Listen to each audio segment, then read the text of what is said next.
the studios of KPFK Pacifica Radio in Los Angeles, this is Uprising, and I'm Sonali. It's Tuesday, August 11th, 2015. 2 days after Black Lives Matter activists confronted Bernie Sanders in Seattle, his campaign has released an extensive racial justice platform. We'll speak with journalist Imani Gandy. And 20 years after the landmark Monte raid of a sweatshop that was holding more than 70 Thai nationals captive, we'll turn to one of the former workers and an organizer about its legal and moral impact. That's coming up after the news. Joining us now to analyze today's headlines is Robert Jensen. He's an author and a professor of journalism at the University of Texas at Austin. Hi, Bob. Hello, Sonali. The International Committee of the Red Cross warned this morning of a humanitarian disaster unfolding in Yemen. The poorest country in the Persian Gulf and one of the poorest in the world, Yemen has been the target of a major war launched by Saudi Arabia with U.S. backing. More than 4,000 people have been killed and tens of thousands injured. ICRC President Peter Maurer visited Yemen and said, quote, "The humanitarian situation is nothing short of catastrophic. Every family in Yemen has been affected by this conflict. Medicines can't get in, so patient care is falling apart. Fuel shortages mean equipment doesn't work. This cannot go on. Yemen is crumbling," end of quote.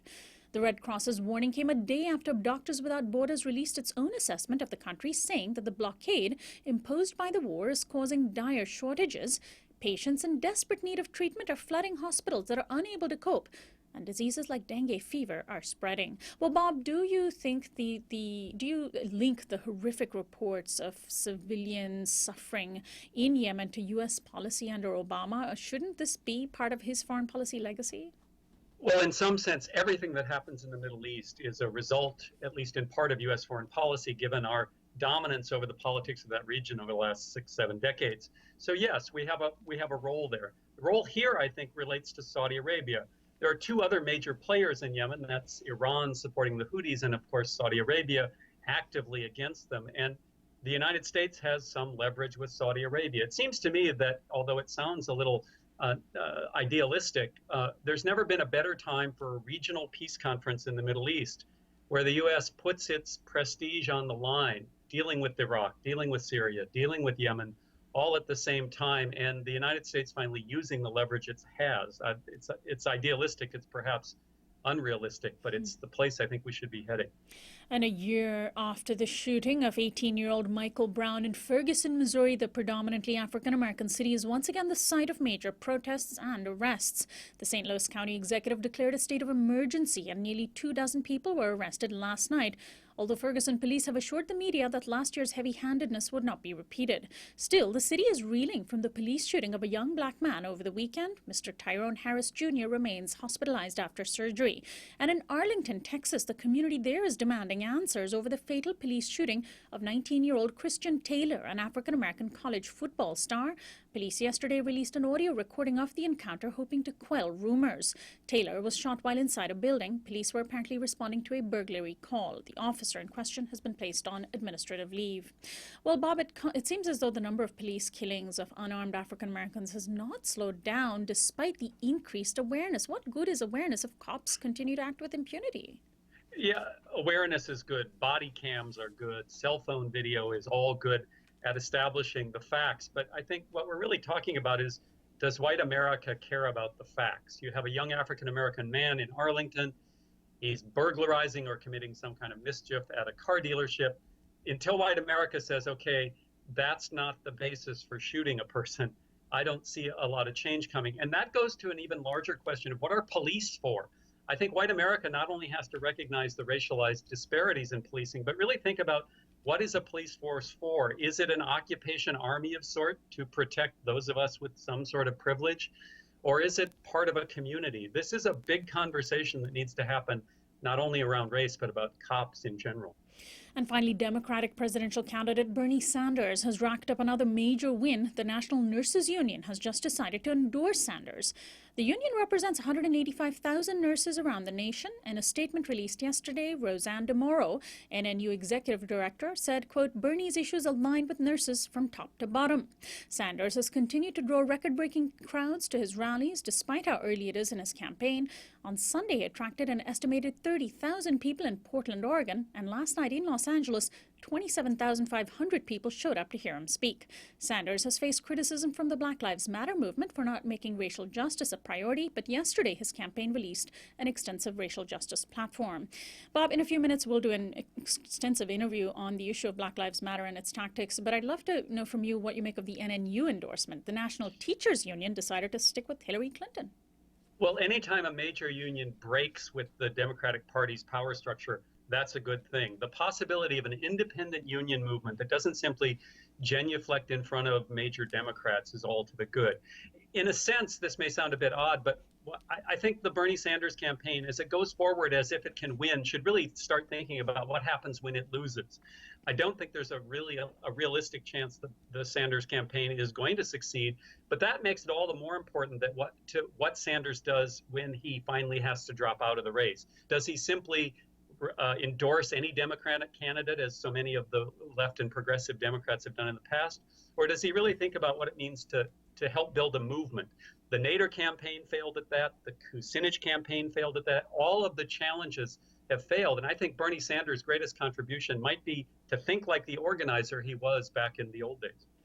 Well, I want to thank you, as always, for joining us today, Bob, and we'll talk to you again next week. Thanks, Sonali. Robert Jensen is an author and a professor of journalism at the University of Texas at Austin. This is Uprising. We'll be right back.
Welcome back to Uprising. I'm Sonali. Democratic presidential candidate and independent Senator Bernie Sanders has just rolled out a comprehensive racial justice platform 2 days after he was interrupted on stage by Black Lives Matter activists Marissa Johnson and Mara Williford. Sanders was there addressing an event on Social Security and Medicare. Unlike the previous time he was interrupted on stage in Arizona, this time Sanders stood quietly and listened before leaving the event. In addition to the racial justice platform, he's also hired Simone Sanders, no relation, a young African-American criminal justice lawyer, as his press secretary. While some in the Black Lives Matter movement see these initiatives as the successful result of their organizing, others say that they have felt alienated. Others outside the movement, I should say they have felt alienated by the tactics of the movement, taking on the most progressive candidate in the race. Joining me now is Imani Gandy. She's a senior legal analyst at RH Reality Check. She's co-host of This Week in Blackness Prime. Welcome to Uprising, Imani. Thank you very much for having me. Now, you wrote a piece in late July entitled "You're White" and marched with Dr. King. So what? Many supporters of Sanders have offered the fact that Sanders marched with Dr. King as proof that he cares about racial justice. Why does that not impress you? It doesn't. I wouldn't say that it doesn't impress me. I think that Bernie Sanders' civil rights record is clear. I think what does not impress me is the ways in which Bernie Sanders supporters use his civil rights records as a weapon or a cudgel against Black people who are speaking out about the Black Lives Matter movement. So it's not that I don't find his organizing work impressive or I don't appreciate his place in the movement in the 60s. But that was then, and this is now. And now we are being killed at an alarming rate, far exceeding the killing of any other race. And so the question, especially the question in mid-July at that Netroots convention, was What do you plan to do about police brutality in this country now? And that was the earlier event in Arizona. Let's Yes. actually play an excerpt of the confrontation that took place just a couple of days ago in Seattle. Here's a video of the confrontation that Sanders essentially faced on stage by two young activists who said that they were with Black Lives Matter. Tomorrow is the 1-year anniversary of the ruthless murder of Michael Brown. It is time that we honor that here and now. We've already done it. Bernie says that he's about the people, about grassroots movement. The biggest grassroots movement in this country right now is the Black Lives Matter movement.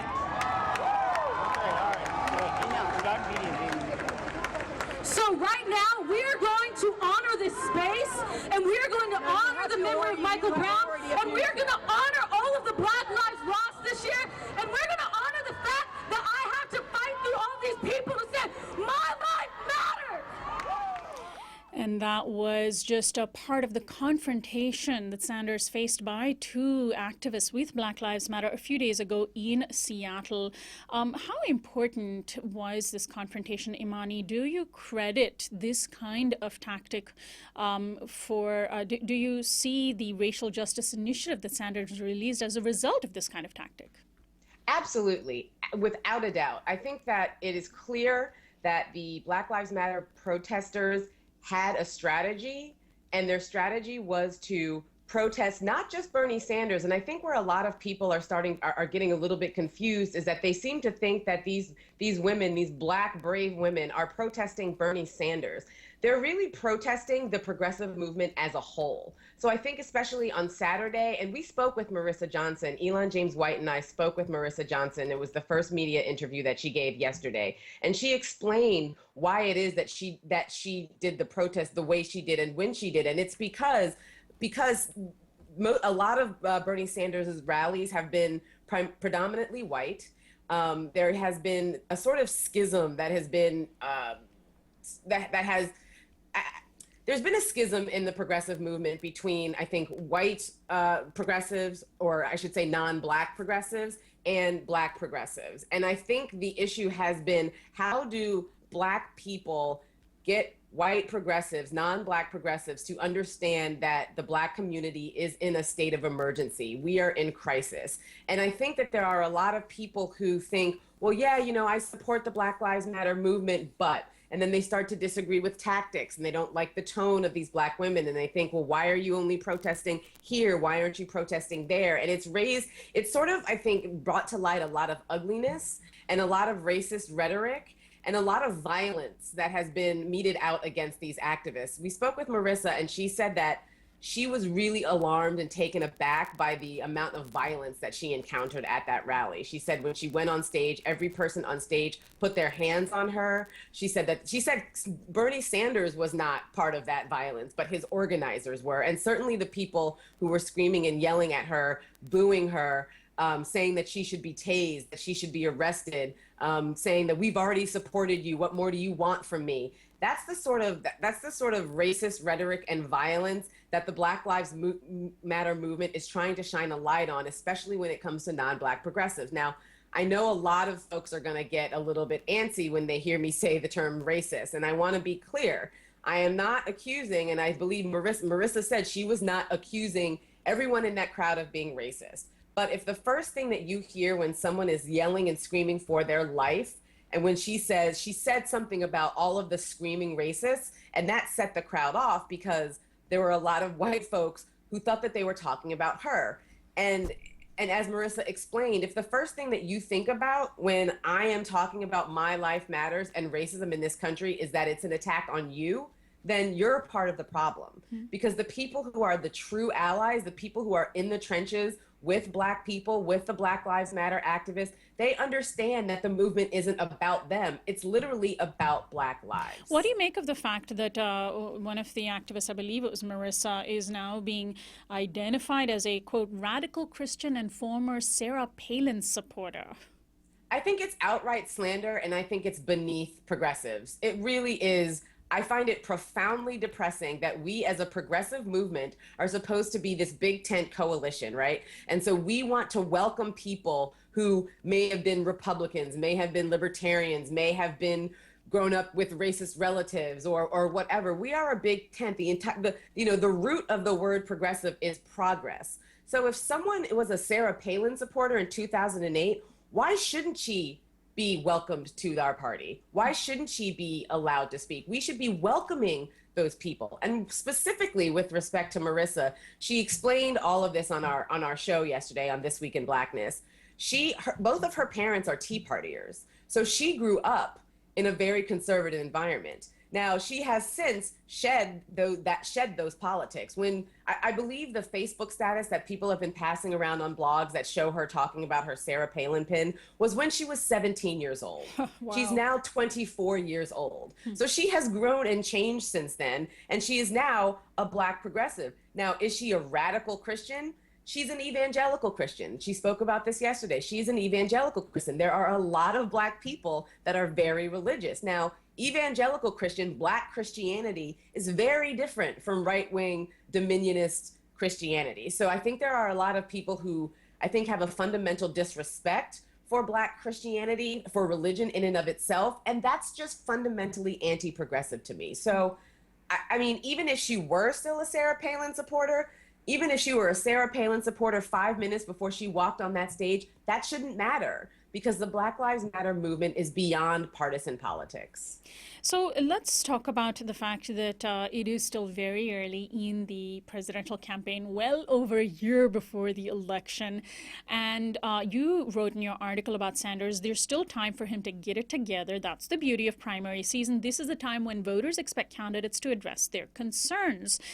Do you see the release of his racial justice platform as addressing those concerns, looking at it positively, even if he didn't start out thinking of the issue of racial justice as important, at least he's doing it now and seems responsive? Absolutely. Absolutely. It's, Jamil Smith wrote an article for the New Republic, and in that article, he said that someone from the Sanders campaign reached out to him and told him that they had started working on that racial justice program platform immediately after the Netroots event in Arizona. So it's clear to me that that platform is a direct result of these protesters standing up and demanding to be heard, demanding specific policy positions from Bernie Sanders. The reason that they are protesting Bernie Sanders or protesting at Bernie Sanders events and not Hillary Clinton events, which is what a lot of the more fanatical Sanders supporters will say, is because, as Marissa explained, she said sort of jokingly that Hillary has better Secret Service security than President Obama. So it's a matter of access. A lot of her events have been closed. A lot of her events have been invite only. And so as soon as she starts doing large rallies in public, you can be sure that Black Lives Matter activists are going to be protesting her, because it's not about her. It's not about Sanders. It's about the progressive movement. It's about forcing the progressive movement to stop taking Black votes for granted. It's about recognizing that Black women have a lot of political power, especially after the 2008 and 2012 elections. Black women basically won the election for Obama twice. Black women won the election for Terry McAuliffe in Virginia. Black women won the election for Bill de Blasio. Black women, it's really, I think that a lot of people are starting to recognize how much electoral power Black women have. And so because we have this electoral power, we are standing up and saying, you cannot ignore us. You cannot just expect that we are going to vote for you. You need to earn, as Elon James White has pointed out, you need to earn this damn vote or lose. We are no longer going to sit on the sidelines and just be taken for granted by Democrats. And I think that's what this is about. And on the issue of confronting Clinton, Black Lives Matter, the organization co-founder Alicia Garza posted on her Facebook page yesterday, every one of these candidates is going to be pushed, every last one. It's August, people. There's still more than a year left. What do you make, Imani, of Sanders' appointment of Simone Sanders as his press secretary? Is this tokenism? Is this a move in the right direction? I think it's a savvy move. Yeah. When Hillary Clinton hired Maya Harris as her senior advisor, I said the same thing. It's a savvy move because they are recognizing that they're recognizing the political power of Black people. And by hiring someone who is who supports the Black Lives Matter movement, who is a criminal justice lawyer, who is a Black woman, I mean, that's not something he would have done if not for these protests. I don't think, because traditionally, candidates tend to chase white voters. They're always chasing white voters. What are white women going to do? What are working class white women going to do? And I think it's now important to stop focusing on those votes and focus on the people who can get you elected. And no Democratic candidate is going to be able to get elected without the overwhelming support of Black women. And so I think Sanders made a savvy move in hiring Simone Sanders. And it seems as though Clinton, as you mentioned, is also been quite savvy. The question is, can she whitewash over the policies that her husband put into place? Even if she may not have been directly involved, she certainly hasn't spoken out, didn't speak out against them back then. She has given speeches on the issue of criminal justice, and she's hired several African Americans in her as part of her campaign staff. But isn't that just window dressing? I think that she's going to have to answer for those policies. I think she has recently in the last several months answered for those policies. I think things are going to get tougher for Hillary Clinton once she sort of goes public, once she has bigger rallies. I think right now, she's sort of benefiting from the fact that she is not really allowing just regular people into her events. And so people are protesting Bernie Sanders. But even in protesting Bernie Sanders, they are sort of tangentially also protesting Hillary Clinton, because to the extent that Bernie Sanders begins to reframe his campaign to address Black Lives Matter movement issues, Hillary Clinton is not going to be able to ignore that, right? So if Bernie Sanders becomes more radicalized when it comes to racial justice, that's going to automatically force Hillary Clinton to become more radicalized on racial justice issues, or else she will risk losing Black voters. So I really have to take issue with the people who seem to think that Black Lives Matter is just a bunch of, unruly, uppity, loudmouth Black girls who don't really know what they're doing, who aren't politically savvy. I think they have proven to be very effective in their protests. Even just recently, I believe there was a Sanders event in LA, and Simone Sanders spent a lot of time speaking about racial justice. Bernie Sanders spent a lot of time speaking about racial justice and speaking about it as separate and apart from economic justice. And I believe in the beginning, Sanders, when asked about racial justice, would sort of automatically pivot to economic justice and talk about unemployment. Now, I believe the two are interrelated, certainly, but they are not one and the same. And so the fact that he has pivoted and started to change his rhetoric means that these protests are working, means that he's learning, means that what goes on in a primary season, which is asking our candidates to address our issues, is working. Now, Imani, there's been a lot of, you said, there's been a lot of criticism of the Black Lives Matter movement and its tactics from Bernie Sanders supporters. There's also been an unlikely criticism from the Black Agenda Report. Bruce Dixon has been writing about this. He wrote an article entitled, "Where's the hashtag Black Lives Matter critique of the Black misleadership class, or Obama or Hillary?" He has claimed that, and others have said, that the movement is being treated as a sort of marketing ploy, very much focused on branding over organizing. How do you respond to that? I think it's disrespectful. I think it's disrespectful, and I think it fundamentally misunderstands what the purpose of the movement is. This is not an issue about branding or about sloganeering. This is literally an issue about the fact that 324 Black people have been killed by police since last August. On the anniversary of Mike Brown's death, another Black person was killed in Ferguson just on Sunday. So for people who, and specifically to address Mr. Dixon's criticism about why aren't they protesting Obama, the Black Lives Matter movement did meet with Obama, and they have been very vocal in opposition to Obama, especially when President Obama starts talking about respectability politics, because the Black Lives Matter movement fundamentally rejects the notion of respectability politics. So for people who think that they are not protesting Republicans or protesting Hillary or protesting President Obama, they're just not paying attention. Oh, now you personally also have gotten heat from white journalists and activists and non-Black journalists and activists as well. Over the weekend, Rania Khalek and Max Blumenthal, Kevin Gostola, all of whom, by the way, have been guests on our program, posted tweets about you, accused you of being a former foreclosure litigator for J.P. Morgan. Where is this coming from? How do you Because explain it? I was a former foreclosure litigator for JP Morgan and Bank of America and Washington Mutual. 2009, at the height of the recession, I was a lawyer in private practice, and that's what I was doing. I did that work for about 7 months.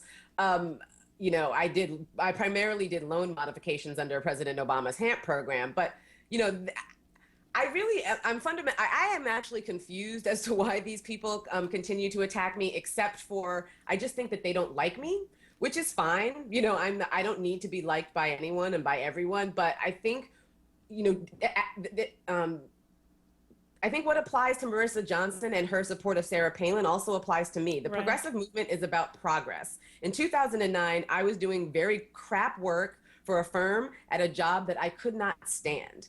And I had bills to pay and I didn't have any other options. So I did that work. As soon as I didn't have to do that work anymore, I quit private practice entirely. In fact, doing that work is what drove me away from private practice and into social justice activism. And for anyone to accuse me of being a former foreclosure litigator in an attempt to discredit what I'm saying about racial justice or reproductive justice now, I think it's fundamentally offensive. I think it's fundamentally anti-progressive. And I mean, if you don't like me, it's fine. You can just come out and say you don't like me. But when you're writing articles about me and describing me as, a former foreclosure litigator, as opposed to a current reproductive rights justice activist or a journalist or a senior legal analyst, which is what I am, I think that says something about the motives of the people who are writing those articles and making those claims. I mean, all of us have to earn a living, and certainly so many among our audience who identify as progressives likely realize that their jobs may not be consistent with their politics even now, which is, anyway. I want to ask you to respond also to the right-wing reaction to the Black Lives Matter movement. There has not been much overt reactions from politicians in the Republican Party. However, one aspect of the right-wing movement that has been reacting to Black Lives Matter has been the anti-abortion movement, who've actually been using the hashtag to claim that abortion in the Black community is wrong. How do you respond to this?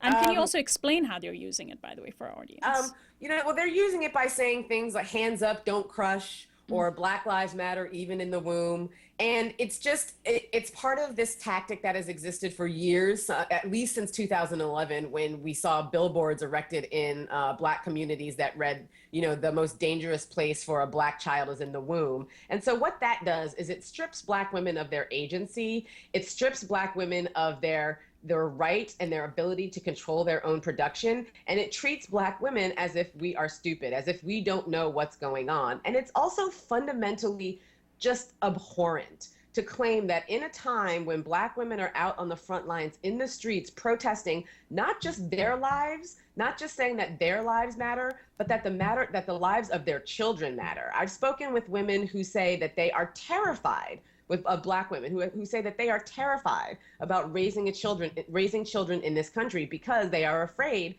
that they're going to be gunned down in the street. So the most dangerous place for a Black child is actually in this country. It's not in a Black woman's womb.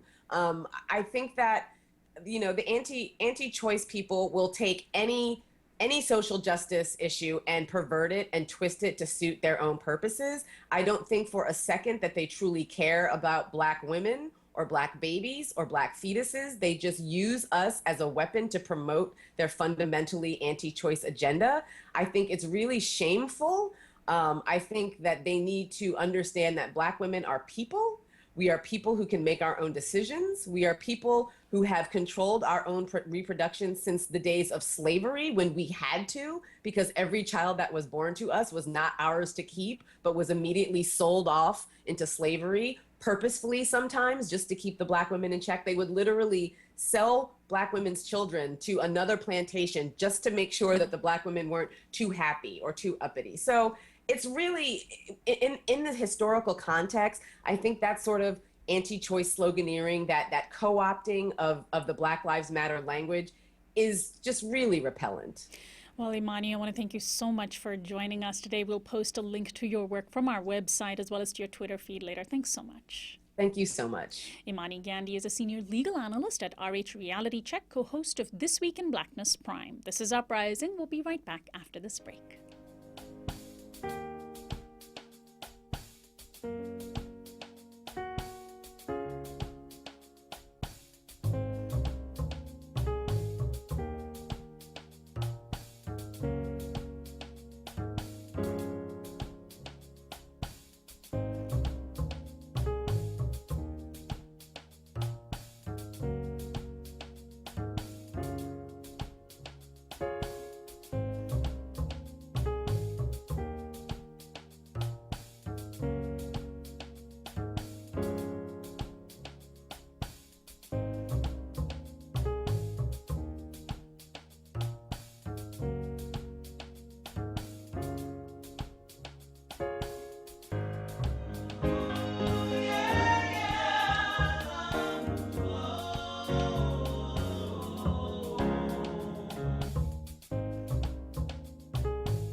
Welcome back to Uprising. I'm Sonali Kolhatkar. More than 20 years ago in the Los Angeles area town of El Monte, a large conglomeration of local and national law enforcement and others conducted a raid on a series of duplexes that secretly housed a major sweatshop. 72 Thai nationals had been held in captivity for years and forced to sew garments for companies with little to no pay. The raid uncovered the first modern case of labor trafficking and slavery in the United States and kicked off an awareness campaign as well as legislation to address the global issue. On the 20th anniversary of the El Monte slavery case, we turn today to a survivor of the raid and a member of the main local organization that was involved, the Thai Community Development Center. Joining me in studio today is Rochana Sussman. She is a survivor of the raid, and Chansey Martorell, who is the Executive Director of Thai Community Development Center, or Thai CDC. Welcome to Uprising. Thank you. Thank you. Thanks so much for joining us. Well, first, Rochana, can you share your backstory? I'm sure you've told this story millions of times. But what led you, at least in a nutshell, to find yourself in the horrible conditions in El Monte 20 years ago? How and why did you leave Thailand for the first time? I heard an agent that they were sent. They were so friendly and they make like warm welcoming as someone like you know them as very well.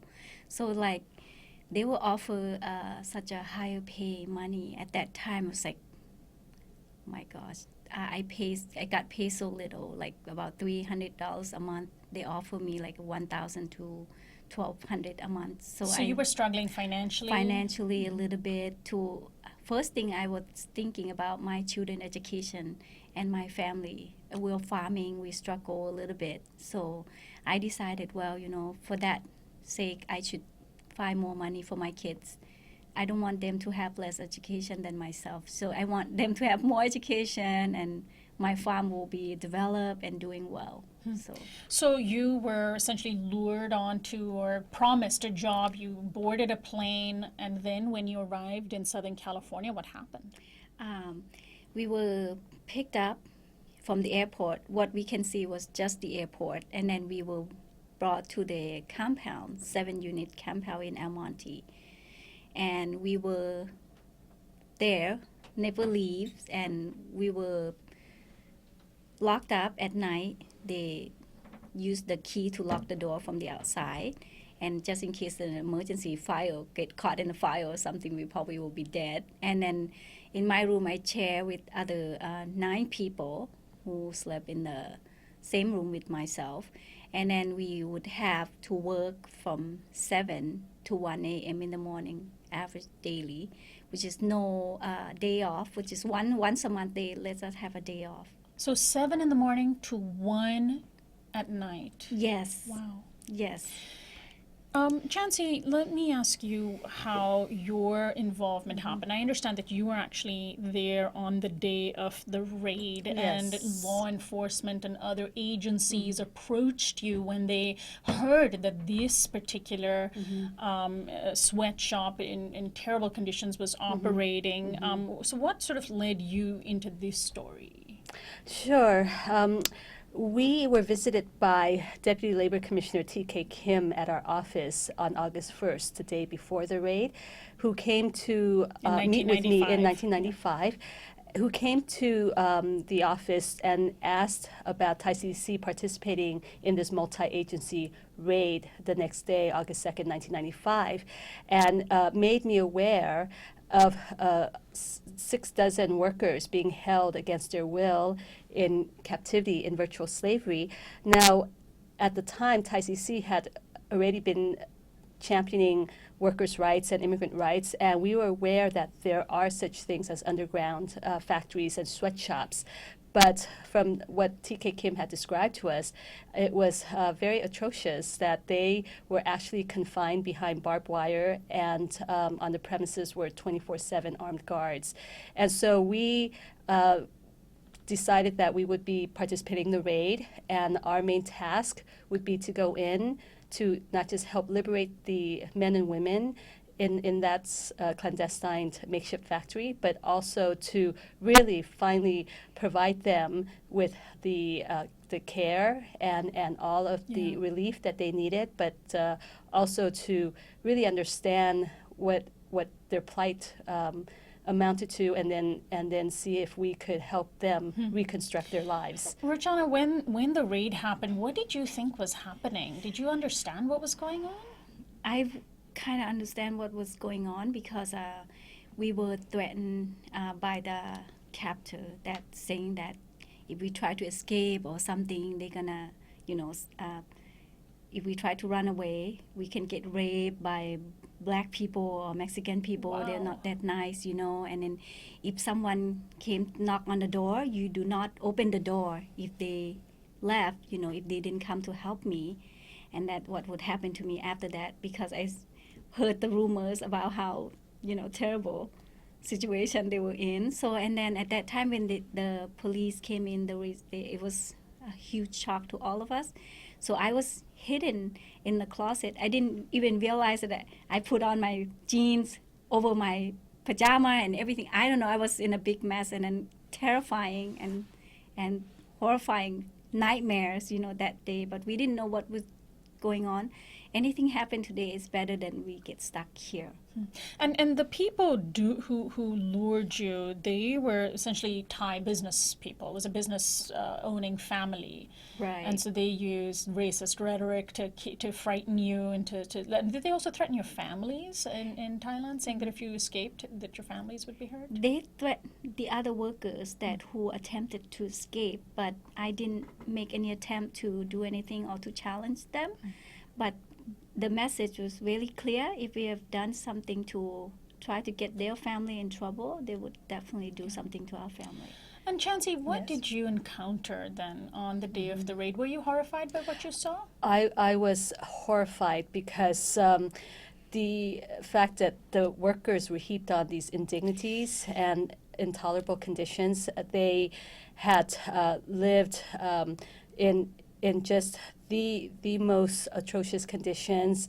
You saw the barbed wire. You saw the sundries, the shops that they operated inside, where the workers actually had to purchase their supplies and personal goods because they couldn't go outside. And the money they earned was being used to pay off their airfare. Exactly. Wow. That was used to pay off their airfare, their debt, and then it just got tacked on if they purchased additional supplies, which were charged to them at exorbitant prices. And then also the fact that they were not allowed to interact with each other.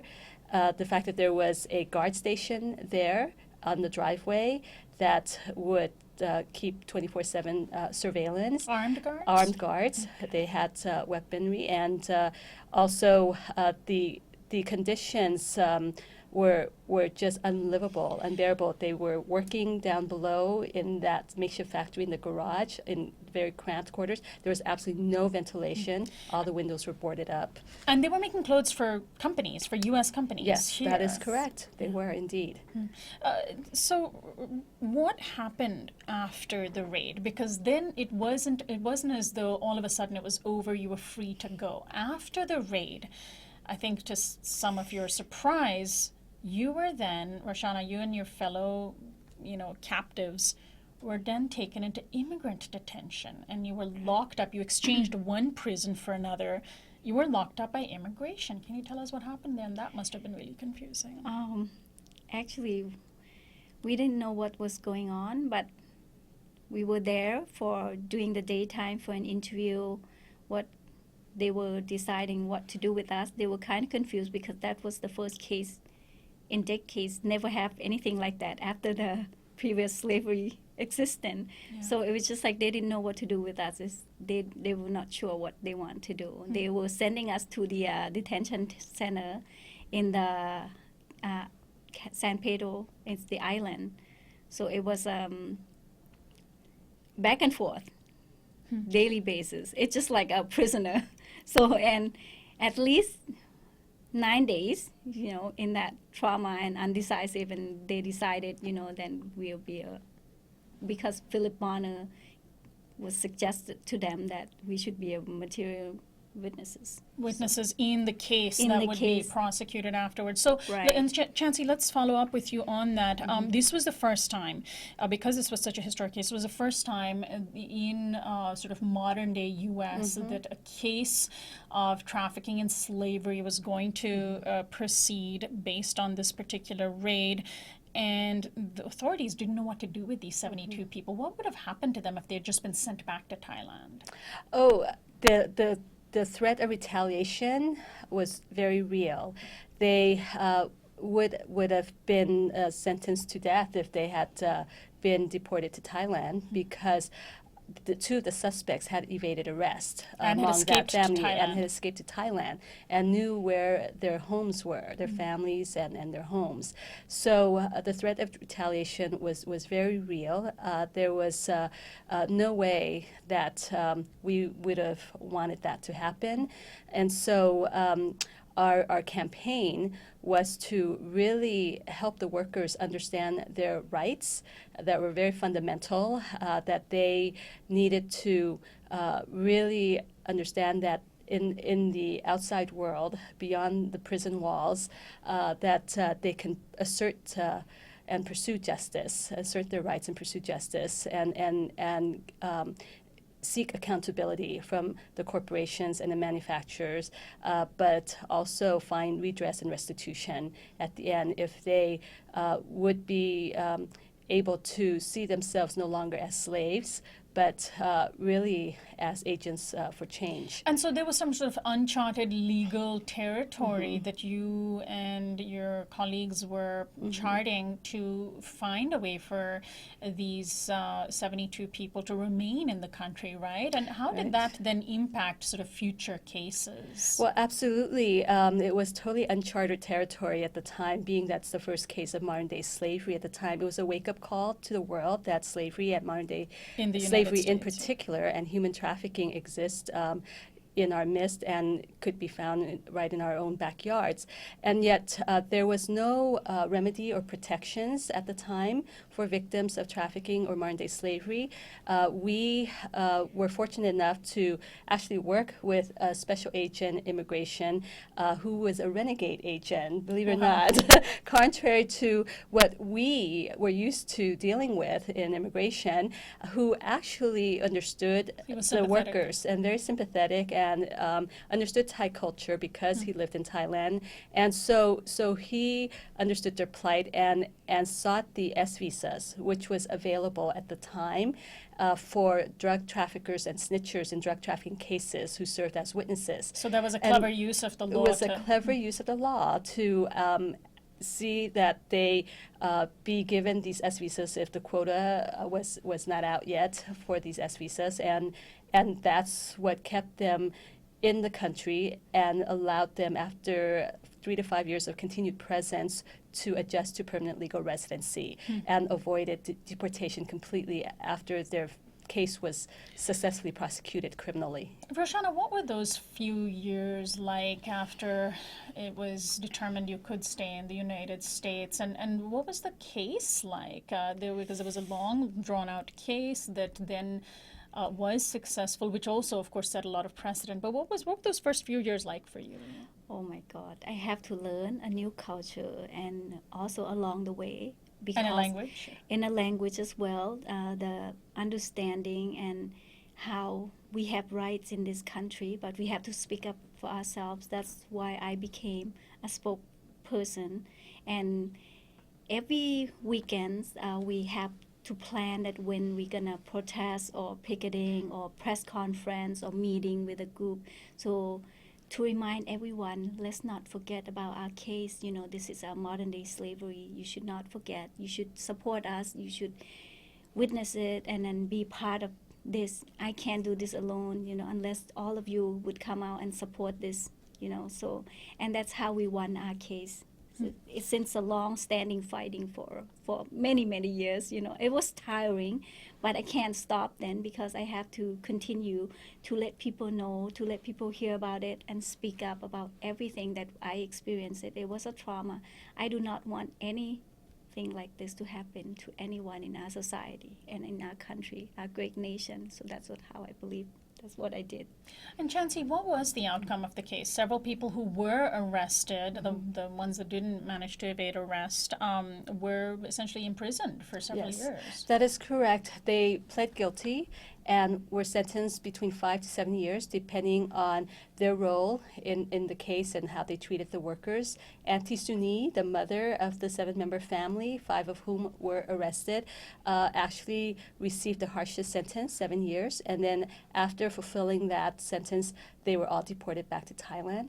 That was the criminal case. We also had the civil case where the workers filed a lawsuit against the manufacturers and retailers and won a $4 million settlement. And that is a really important part of this conversation because, of course, there is a market for sweatshop products that are corporate entities that will do whatever they can to get low-cost products, which in turn drives sweatshop conditions.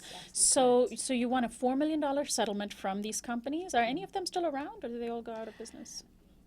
Some of them are still around. Can you name some names? Many of them are out of business. Mervyn's Miller's Outposts are out of business, and some of the ones who, and Bum and Body Glove are out of business.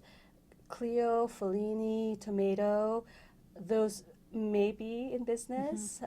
Those were the companies that were buying the garments that correct. Roshana and her fellow captives were sewing. And I believe some of them also changed their names afterwards because they can't. Because of the PR problem. Yes, and Robinson's May was one of them, which is now Macy's. So Robinson's May, which is now Macy's, was also buying garments. And do you have any, in the case, did it come across that any of them were aware of the conditions that their products were being made in?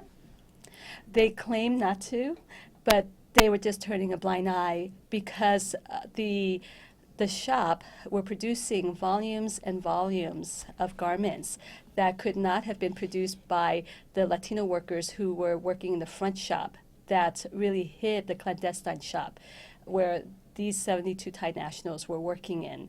And the fact So that... explain that. So there was a front shop that was correct. supposed to be the legitimate bona fide garment factory that employed primarily Latino workers. That's correct. And then behind the scenes, there were Thai workers working in these appalling conditions. Absolutely, exactly, in the clandestine makeshift factory. So how did the cases, the criminal cases, then set the stage for future prosecutions around the country on such issues? This was the first major case and first case of modern slavery and trafficking. And since then, what sort of precedent did this case set? Oh, it set many precedents because it spawned the anti-trafficking movement, and it really made people aware that these are victims that should not be criminalized and treated like undocumented immigrants because, of course, it's an international and global phenomenon and problem. Well, it's a different set of circumstances different that set of has drawn circumstances. them. So law There are enforcement, not many other undocumented immigrants. and then law enforcement got better training to be better equipped to respond to these cases, to identify victims, to interdict trafficking, as well as to be sensitive to victims as soon as they come across victims and turn them over to community organizations for their care.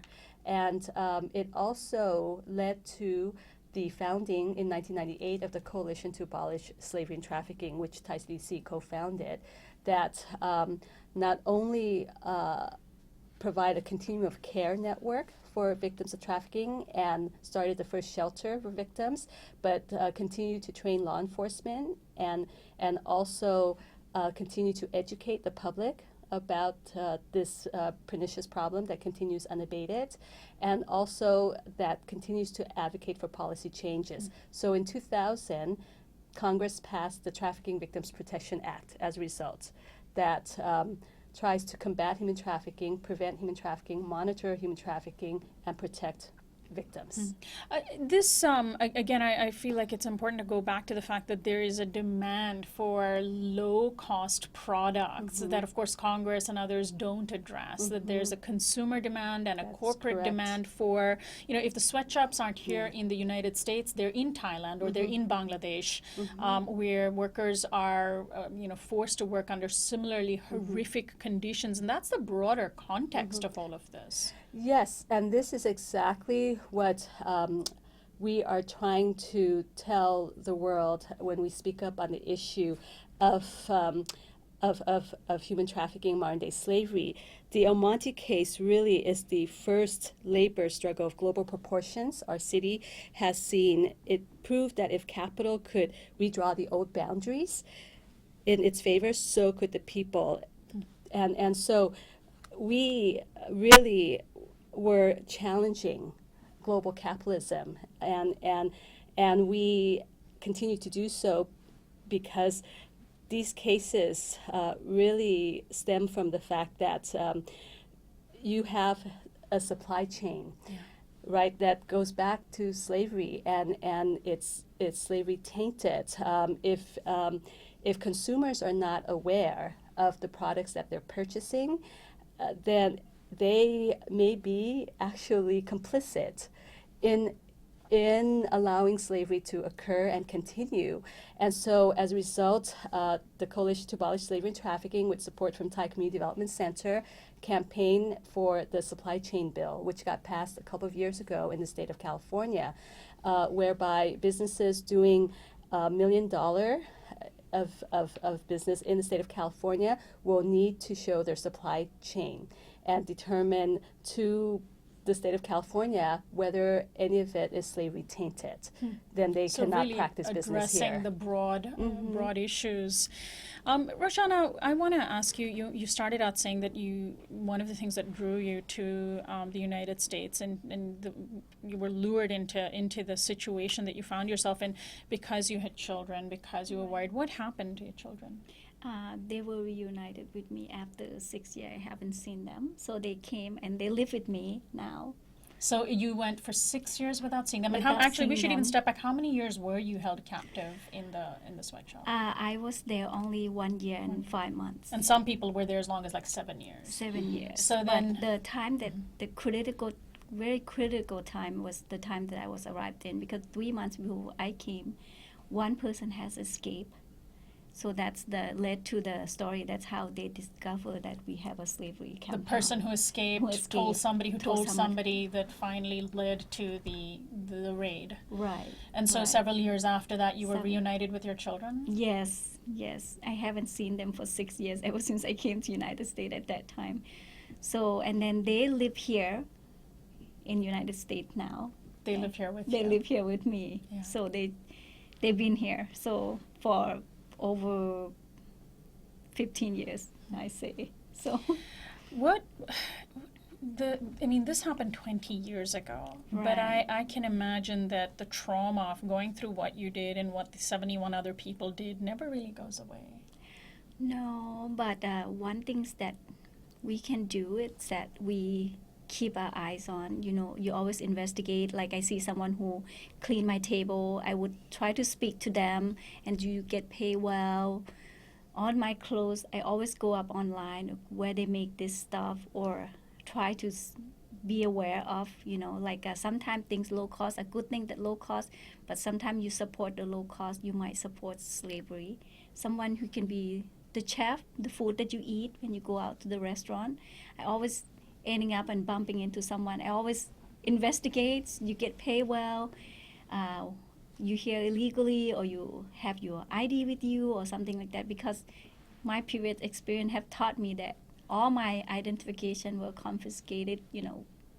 Since I arrived, so I have no right to be here, and I don't want to see anyone who's going to have to go through what I have gone through, so I always asking. And so that's one of the ways in which you cope with the trauma, just to constantly keep alive this issue in your mind and make sure you see how other people Yes, yes. And then I speak up, and then I help whoever the victim in the case, because ever since our case existed, we have a new existence of victim case appear, too. So if anyone needs support, emotional support or something, I always gonna be there. And I understand that your story and the story of the others was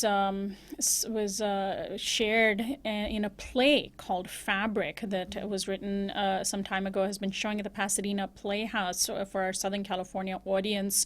And I'm wondering if the two of you can finally just share your thoughts on this play and what it's been like to sort of see the story that you've both been involved in from different sides be retold to an audience? Oh my God. Me? I couldn't control. I was crying because some of the story that happened, it was so emotional, very dramatic that, wow, that was happening to me 20 years ago. And it was the truth that how they treated us, you know. So it was just like so real. I couldn't control crying, even though they called me up on the stage after the play over. I couldn't control it. I just continued to cry for a little bit, and I was able to speak. So to see your story through others' eyes. Yeah, it's really an example of using art for social justice. And Henry Ong, the playwright, did an amazing job in really dramatizing the plight of the workers, but also capturing the multifaceted aspects of the case, because the case is multidimensional. There are so many individuals involved and entities involved. Initially in discovering the shop, in investigating the shop, and in busting the shop, and then of course the workers themselves in the transformative experience and journey that they've gone through. Give out a website very quickly for the your organization. Sure. You could like us on Facebook as well, thaicdc.org, www.thaicdc.org. Thank you both so much for joining us today. Thank you for having us. Thank you for having us. My guests are Roshana Sussman. She's a survivor of the 1995 Thai slavery raid, and Chansey Martorell, Executive Director of the Thai Community Development Center that was intimately involved in the case. This is Uprising. Anna Buss is our Assistant Producer and Technical Director. Kiana Turner is our Production Coordinator and Visual Editor. Teddy Robinson and Jonathan Alexander are our audio engineers. Annie Mendoza is our social media coordinator. Subscribe to our YouTube channel at youtube.com/uprising with Sonali. Our website is uprisingwithsonali.com. Our theme music is by Quetzal. I'm Sonali Kolhatkar, host and executive producer of Uprising. I'll see you next time.